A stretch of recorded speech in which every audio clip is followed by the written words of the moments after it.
Tonight on the Night Team. Thousands across Kentuckiana took to their streets today, chanting and marching for the No Kings protests. Our diversity is our strength, and when we start separating people, that's when we have trouble. From downtown Louisville to Corydon, Indiana to Jeffersonville, while many Republican lawmakers are calling the protests anti-American. We call it the Hate America rally that'll happen Saturday. Plus, Louisville ABC has issued an emergency suspension for a Russell neighborhood bar and grill after a shooting this morning. Right now on the WHAS11 Night Team.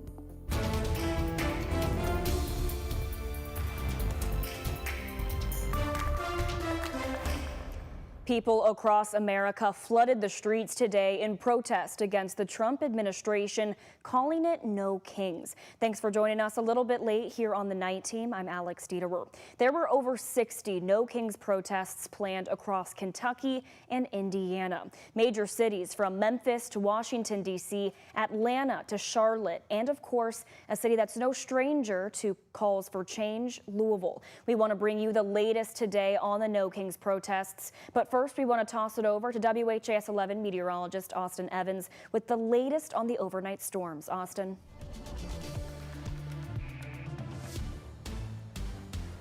Alex, the storms are moving into Kentuckiana right now, pretty much going exactly to plan at this time. It's a pretty strong line. There's a lot of rain in this system, but right now we don't have any watches or warnings in place. Do got a wind advisory, but that is not a watch or a warning. And there is going to be plenty of wind in this storm system as well. So we are going to continue to be monitoring that. And taking a look here at the what to expect, your weather impact alert. We're going to continue tracking these storms as we head through the overnight hours. Gusting winds up to 40 miles per hour are possible with this system.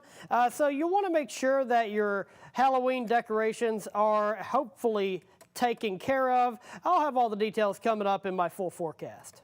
Thank you, Austin. There were dozens of No Kings protests across Kentuckiana today. In downtown Louisville's protest started in the Belvedere before it took to the streets. People marched with signs depicting President Trump as a king, standing with immigrants and showing disapproval for the use of ICE. WHAS 11 Night Team's Clarice Shaley and photojournalist Connie Offit captured people's reasons why they marched for a change. Love is more powerful than hate. Marching to Louisville's Belvedere. I'm looking forward to, like she said, feet on the pavement. Margaret Archambault joins the crowd with homemade signs. I thought of 1,000 different signs to make, but eventually it was just, there were too many. I would need a billboard. So I thought, you know what, the most important thing is we are together, because united we stand, and we know what happens when we don't. She says she's displaying a message for a country she still believes in, but says she's frustrated with actions by the Trump administration. Our freedom here in this country to be able to stand out here and protest today against these authoritarian sort of rules, it really doesn't fit with our country. And every issue that you see on every sign still falls under this idea of being united together. United. My sign says love is love. With the young Maisie Milburn, who first protested in the morning with her family in Shelbyville and now in Louisville. You've got the crown X'd out. Why'd you do that? To be honest, we just need to get rid of him. We want no kings. United. Well, as my sign says. With Marine veteran Alan Rolls. I think there should be due process of law. I don't think that is happening with President Trump. We're setting an example for our granddaughters that it's good to be proud to be American. Marching to the same beat. People are taking to Louisville streets to show what they believe being American looks like. I come from generations of military. My wife's a first responder. She comes from the Air Force, so they don't believe in democracy. Chris Minnick joins the march for his country. Us, the people, need to stand up and take the White House back. Down Louisville streets, joining protests across the country. With photojournalist Connie Offit, Clarice Shaley, WHAS 11 on your side.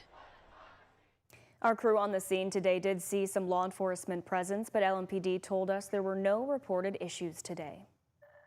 And Louisville wasn't the only major city in Kentucky holding protests. Lexington hosted one of its own today as well. You can see here people lining the streets outside Lexington's downtown courthouse. Demonstrators there voiced concerns about things like ICE deportation policies and federal budget cuts.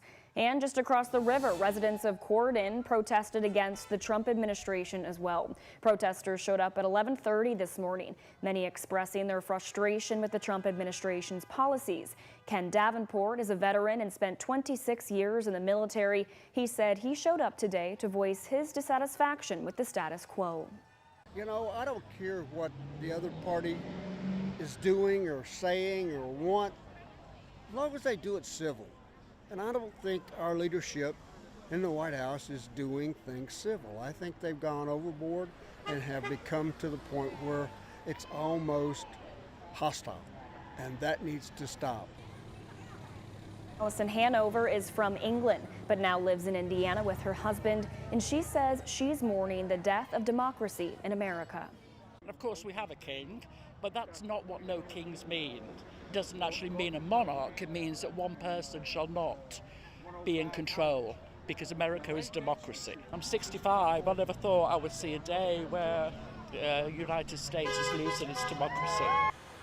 We went to another Indiana city just across the river. Jeffersonville, Indiana residents showed up to protest starting at 2:30 this afternoon and ended at 5 this evening. You can see here many people lined up on the sidewalks, all of them protesting, saying enough is enough. Over 30 cities in Indiana held No Kings protests today.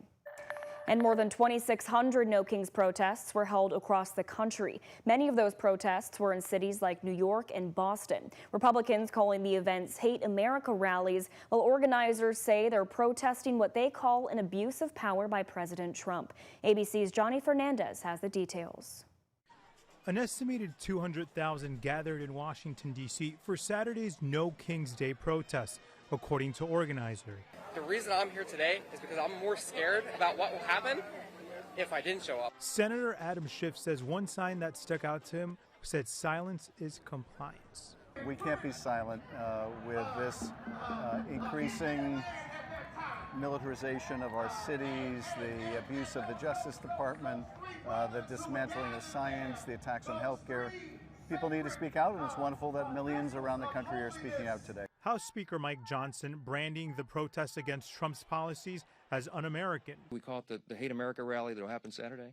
Let's see who shows up for that. Senator Bernie Sanders firing back. Millions of Americans are coming out today not because they hate America. We're here because we love America. But it wasn't just Washington that saw these massive rallies. In New York City, police say 100,000 people took to the streets peacefully with no arrests related to the protests.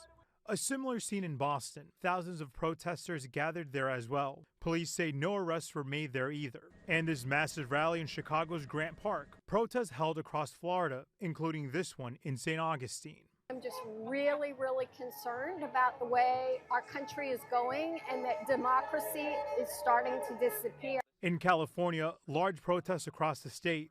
ABC's Matt Gutman was at a rally in Los Angeles. Why was it important to bring your kids as well? The most important thing as a citizen is peaceful resistance. It's the ability to be able to tell when something's not going right and to be able to say, hey, I don't like this and I have something to say about it. There were similar rallies in Texas where Republican Governor Greg Abbott activated the Department of Public Safety and National Guard to deploy to Austin ahead of the protests.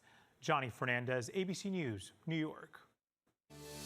Now to more of our local top stories. Louisville Metro Alcoholic Beverage Control has issued an emergency suspension order for Double Deuce Sports Bar and Grill. That's off of West Broadway in the Russell neighborhood. This comes after a shooting that happened earlier this morning at the sports bar. The shooting happened around 2 a.m. where 2 women were shot and taken to the hospital. LMPD is currently investigating the shooting. Louisville Metro ABC Director Brad Silveria shared a statement today saying, quote, Louisville Metro ABC remains committed to taking swift action when safety is at risk and collaborating to address businesses and conditions that promote or enable crime as part of Mayor Greenberg's Safe Louisville plan, end quote. LMPD asks anyone with information about this shooting to call the anonymous tip line. That number is 574-LMPD. Now to a scare for some pilots at Bowman Field today after there were two separate incidents on its runway less than an hour apart. Bowman Field tells us that just before 12:30 this afternoon, a plane carrying two people aborted takeoff on one runway, later coming to rest in the grass area next to the runway. Then just after 1 this afternoon, a different plane with one person on board had its front gear damaged after landing. This caused a temporary closure of that runway for about 3 hours today. The airfield says all people were talking with airport staff following these two incidents, and right now there's no word yet on the cause for either of them. An Indiana University student media director has been fired. The former media director is now speaking out after losing his job earlier this week. Jim Rodenbush says IU administrators told him printed editions of the student-produced newspaper should only include themed content, such as homecoming guides, with no regular campus news. He said when he refused, he was terminated. Rodenbush has led the student media operations for 8 years, and after he disagreed, students now fear what could be on the chopping block next. This is not a path we really want to go down. If they can tell us what we can and cannot print, where does that lead us in the future? We're not hung up on print, we're hung up on editorial independence.